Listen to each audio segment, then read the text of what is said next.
अच्छा दोस्तों, माँ बाप हमारे जीवन में होने बहुत ज़रूरी हैं। अगर माँ बाप में से कोई एक भी चला जाए तो उस घर के बच्चे अक्सर बिगड़ जाया करते हैं।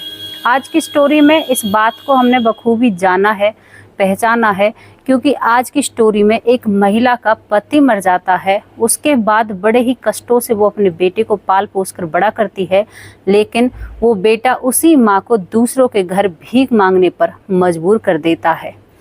और दूसरी जो कहानी होती है कि अपनी पत्नी को शादी वाले दिन ही एक झापड़ लगाता है और वहीं पर अपनी शादी को ख़त्म कर देता है। दोस्तों, ये स्टोरी आप लोगों को बहुत सीख देकर जाएगी। और इस स्टोरी में कुछ बातें ऐसी हैं जो हमारा जीवन चलता है ना, उसमें बहुत महत्व ये बातें रखती हैं।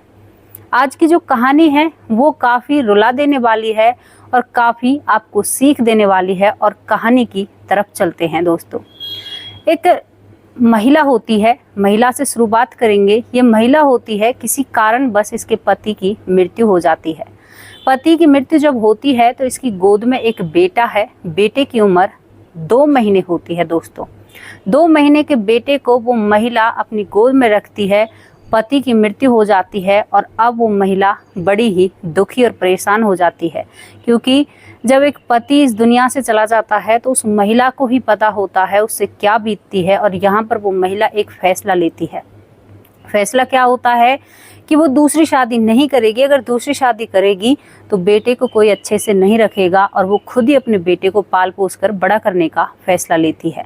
दोस्तों, अपने बेटे को वो दूसरों के घर में बर्तन साफ किया करती और अपने बेटे को बड़ा कर रही थी दिन पर दिन, और पढ़ाती है, लिखाती है। लेकिन जब बेटा 17 की उम्र का होता है तो बेटा गलत संगत में पड़ जाता है, क्योंकि पिता तो है नहीं, माँ बिल्कुल कमज़ोर हो चुकी है, दिन रात काम करती है, तब उस बेटे को पढ़ाती लिखाती है। ज़मीन का कोई छोटा सा टुकड़ा भी है उसे बचा कर रखती है कि बेटा अगर कुछ बड़ी पढ़ाई करेगा तो वहाँ पर ये टुकड़ा काम आएगा। अब दोस्तों, समय निकलता है, बेटा और भी बड़ा हो जाता है और अब बेटा फुल नशेड़ी बन जाता है, नशे का आदी हो जाता है और हर वो संगत उसमें है जो एक बिगड़े हुए लड़के में होनी चाहिए। अब वो दोस्तों के साथ हमेशा बाहर रहता है, अपनी माँ का बिल्कुल भी ख्याल नहीं रखता। एक फीलिंग उसके अंदर नहीं है, भावनाएं नहीं है कि मेरी माँ इतनी मेहनत कर रही है तो मुझे भी उसका ख्याल रखना चाहिए। अब माँ दिन पर दिन और चिंता में सूखती जाती है कि मैंने इसके लिए पूरी जवानी छोड़ दी, पूरी ज़िंदगी दांव पर लगा दी, लेकिन ये तो मेरी फ़िक्र तक नहीं करता है। फिर भी वो महिला अपने मन को समझाती है और अब अपने बेटे का शादी करने का फैसला लेती है। शादी करने के लिए दोस्तों वो रिश्ता तलाशती है तो एक पूजा नाम की लड़की मिलती है, जिससे वो अपने बेटे की शादी करा देती है। दोस्तों, यहाँ पर एक बात बताऊं कि जो एक ज़मीन का टुकड़ा था वो उसमें से कुछ थोड़ा सा टुकड़ा बेचकर अपने बेटे की धूमधाम से शादी कराती है। जब पूजा घर में आती है तो घर में वो खुश रहती है कि भाई देख, शादी के बाद तो घर में बहुत सारी चीज़ें ऐसी होती हैं कि हमेशा खुशी का माहौल रहता है। लेकिन जब पूजा पहल के दिन ही जैसे शादी होकर अब अपने घर आई है तो वहाँ पर भाई गृह प्रवेश की एक रस्म होती है। वो रस्म होने के बाद पूजा अंदर जाती है। अंदर जाते ही थोड़ी सी और शाम हो जाती है तो कुछ वहाँ पर जो महिलाएं आई हुई हैं शादी के प्रोग्राम में, तो वो पूजा को खाने के लिए पूछती हैं। जब पूजा को खाने के लिए पूछा जाता है तो पूजा कहती है उन महिलाओं से कि दीदी, हम सब साथ में ही बैठकर खाना खाएंगे। और सभी रिश्तेदारों को पूजा इकट्ठा करती है और सबके साथ खाना खाना चाहती है। पूजा की सास भी उसके पास आकर बैठती है तो पूजा अब अपनी पति के पास जाती है और उनसे कहती है, क्योंकि पूजा एक खुले मन की महिला थी, लड़की थी, वो बहुत ही चंचल स्वभाव की थी, तो वो चाहती थी कि मेरा पति मेरे साथ बैठकर खाना खाए पूरे परिवार के साथ। जब पूजा अपने पति के पास जाती है तो उसका पति पूजा को पहले ही दिन, शादी को 2-3 घंटे हुए हैं, तभी डांटता है कि नहीं, मुझे नहीं आना खाना खाने, तुम खाओ, मैं अपना आप देख लूँगा। क्योंकि वो अपने दोस्तों के साथ अब पीने खाने में लग रहा था। लेकिन पूजा थोड़ी सी जिद पड़ जाती है कि आओ जी, सभी साथ बैठकर खाएंगे, मम्मी भी, मैं भी, आप भी। तो यहाँ पर जो पूजा का पति होता है, जिसका नाम सुनील होता है, वो पूजा को एक थप्पड़ रख देता है। थप्पड़ रखने के बाद पूजा तुरंत समझ जाती है कि जिसके साथ फेरे लिए हैं ना, वो व्यक्ति बिल्कुल भी सही नहीं है और मेरे लायक नहीं है। पूजा यहाँ पर तुरंत फैसला ले लेती है, वहाँ का खाना भी नहीं खाती है और अपने माँ बाप पर फ़ोन करती है। माँ बाप पर जब फ़ोन करती है तो भैया परिवार वाले क्या समझाएं, शादी को 2 या 3 घंटे हुए थे तभी एक व्यक्ति ने अपनी नई नवेली दुल्हन को थप्पड़ रख दिया था। अब पूजा अपना बैग जो उसका बंधा रखा है पहले से ही खोला नहीं है, उसने उसी को उठाकर अपने माँ बाप के साथ चल देती है। और वहाँ पर दोस्तों पूजा एक कोर्ट में अर्जी लगाती है डिवोर्स के केस के लिए, क्योंकि पूजा ने पूरी ज़िंदगी एक थप्पड़ खाते ही इमेजिन कर ली थी कि इसके साथ कैसे मेरा गुजारा होगा, ये अभी ऐसा है। तो अब पूजा यहाँ पर डिवोर्स दे देती है इस सुनील को और ये दोनों अलग हो जाते हैं। जब पूजा का पति और दोनों अलग हो जाते हैं तो पूजा अपनी ज़िंदगी में मसरूफ़ हो जाती है, उधर इसका पति अपनी ज़िंदगी में व्यस्त हो जाता है। अब ये जो सुनील है ये एक शादी करता है, शादी भी ये कोर्ट मैरिज करता है, क्योंकि पूजा को डिवोर्स देने के बाद इसको भाई अब दूसरी पत्नी चाहिए, तो ये शादी करता है और शादी अपनी ही तरह की बिगड़ैल किस्म की लड़की से ये शादी कर लेता है। दोस्तों इसकी शादी हो जाती है, शादी के बाद इसको 5 बेटे होते हैं। 5 बेटों की परवरिश करता है सुनील और दिन पर दिन निकल रहे थे और बेटे बड़े हो रहे थे। अब दोस्तों यहाँ पर इस सुनील की पत्नी की मृत्यु हो जाती है किसी कारणवश, तो अब बेटों की जिम्मेदारी इसी के कंधों पर आ जाती है। 5 बेटों को पाल पोसता है, बड़ा बेटा सबसे ज़्यादा बड़ा हो जाता है तो वो भी अपने पिता की तरह एक कोर्ट मैरिज कर नई नवेली दुल्हन घर लाता है। और वो जो पहली बहू घर में आई है तो वो अब सुनील से नफरत करने लगती है, क्योंकि यहाँ पर उसे अपना ससुर अच्छा नहीं लगता और वे जो बड़ा वाला लड़का है सुनील का वो दोनों ही अलग हो जाते हैं।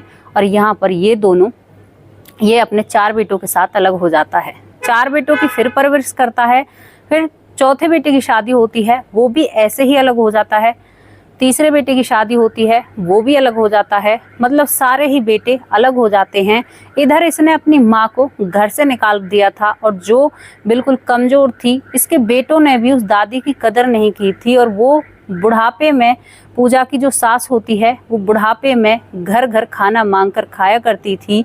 और जब इसके बेटों की शादी हो रही थी तो इसकी माँ का देहांत हो जाता है, लेकिन ये व्यक्ति अपनी माँ को अग्नि देने भी नहीं जाता है। सरकार की तरफ से इसकी माँ का अंतिम संस्कार किया जाता है। दोस्तों इसका गुरूर अब भी नहीं टूटता है और दिन पर दिन इसके 5 बेटे शादियां कर कोर्ट मैरिज और इससे अलग हो जाते हैं और अब इसे अलग फेंक दिया जाता है, क्योंकि उन्होंने देखा था कि हमारी दादी के साथ हमारे पिता ने क्या सब कुछ किया है।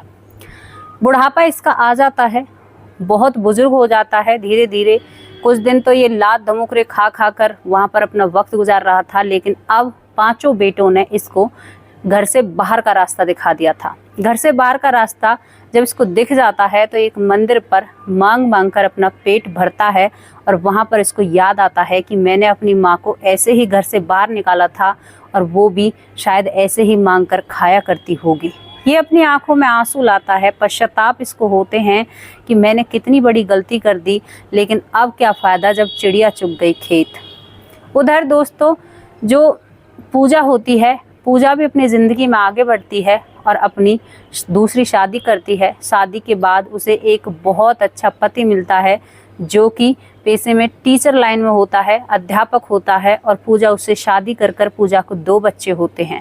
दोस्तों संस्कारों की बात होती है, पूजा के जो 2 बच्चे हैं ना वो काफ़ी अच्छे हैं और बहुत संस्कारी हैं।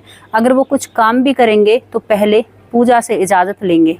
अब दोनों बेटों की शादी हो जाती है पूजा के बेटों की, तो पूजा अपनी दोनों बेटों की बहू को मंदिर पर ले जाना चाहती है, वहाँ पर कुछ प्रसाद बांटना चाहती है कि भाई उसका परिवार बहुत अच्छे से चल रहा है, परिवार में कोई भी कमी नहीं है। पूजा अपनी बहुओं के साथ बेटों के साथ मंदिर में आती है और वहाँ पर कुछ खाना और प्रसाद बांटती है, भगवान के दर्शन करती है। अब नीचे जैसे ही लाइन से कुछ लोग बैठे हुए होते हैं तो उसमें एक सुनील भी था। नीचे उतर के वो जैसे खाना बांट रही है बेटों के साथ, तो सबसे लास्ट वाला व्यक्ति उसका पति होता है। पति के हाथों में खाना देती है, लेकिन पति की हालत ऐसी है कि वो उसे पहचान नहीं पाती, लेकिन पति अपनी पत्नी को पूजा को पहचान लेता है। और जैसे ही पूजा आगे बढ़ती है तो वहाँ पर उसका पति कहता है कि पूजा क्या तुमने मुझे पहचाना नहीं? तो पूजा पीछे मुड़कर देखती है। पीछे मुड़कर जब देखती है कि अरे ये तो वो हैं जिनसे मैंने पहले शादी की थी। तो यहाँ पर पूजा फिर भी उसको अनदेखा कर कर आगे की तरफ चलने लगती है। यहाँ पर पूजा का जो पति, पहला पति था, वो पूजा के पैर पकड़ लेता है। पूजा से कहता है कि पूजा, क्या मुझे माफ़ नहीं करोगी? शायद ये मेरे अंतिम दिन है, क्योंकि उसकी हालत बहुत ख़राब हो चुकी थी और पूजा आज भी बहुत सुंदर लग रही थी। साफ से कपड़े, अच्छी सी पर्सनैलिटी, बहुत ही खूबसूरत लग रही थी। जब उसका पति, पहला पति उससे माफ़ी मांगता है तो पूजा एकदम खड़ी रह जाती है और उसके बच्चे देखकर समझ जाते हैं कि ये हमारी माँ का पहला पति है। तो दोनों बच्चे अपनी माँ का हाथ पकड़ते हैं और कहते हैं कि माँ, माफ़ करने वाला सबसे ऊपर होता है, इनको भी आप माफ़ कर दीजिए, क्योंकि ये अपने कर्मों का फल भुगत रहे हैं। तो यहाँ पर पूजा कहती है कि बेटा, ये कर्मों का फल नहीं है, अभी तो बहुत कुछ भुगतना पड़ेगा। जितना इसने हमारे साथ किया था वो तो कुछ भी नहीं है, इसने अपनी माँ के साथ बहुत गलत किया था। जब ये बातें वो भिखारी के रूप में उसका पहला पति सुन रहा होता है तो वो रोने लगता है और फूट फूट कर रोने लगता है और कहता है कि पूजा, प्लीज़ मुझे माफ़ कर दो, मैं ये पोटरी अपने सिर पर धरकर लेकर ऊपर नहीं जाना चाहता। मैं वहाँ पर क्या जवाब दूंगा, क्या मुंह दिखाऊंगा ऊपर वाले के सामने, और मुझे एक बार माफ़ कर दो। बेटों के कहने पर माँ उस पति को माफ़ कर देती है और यहाँ पर वो बेटे उसके लिए एक कमरे का इंतज़ाम करते हैं और वहाँ पर उस पूजा के पहले पति को रखा जाता है। खाने पीने की सभी सुविधाएं होती हैं उसको माफ़ करने के बाद, और वहाँ पर उसका खूब अच्छे से ख्याल रखा जाता है और बच्चे उसे भी एक पिता का दर्जा देते हैं, जो पूजा के 2 बच्चे थे।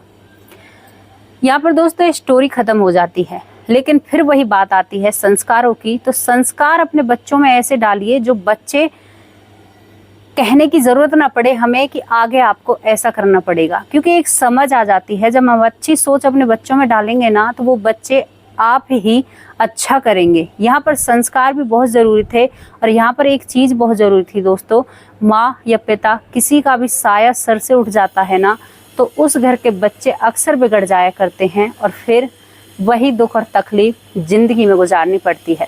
यहाँ पर इस व्यक्ति की जो माँ थी, जिसने दूसरों के घर में मांग मांग कर खाना खाया था, क्या उसके साथ उसके बेटे ने सही किया? जिस महिला ने अपनी पूरी जवानी दांव पर लगा दी एक बेटे के लिए, लेकिन वो बेटा उन सब चीज़ों को समझ ही नहीं पाया, और जब समझा तो माँ इस दुनिया में नहीं रहती है। दोस्तों, क्या कहोगे स्टोरी के बारे में? आपकी जो भी राय है अपनी राय कमेंट बॉक्स में जरूर रखना। कल फिर हाजिर होंगे एक और ऐसे ही नए टॉपिक या नई स्टोरी के साथ, और ये स्टोरियाँ सच्ची होती हैं। जय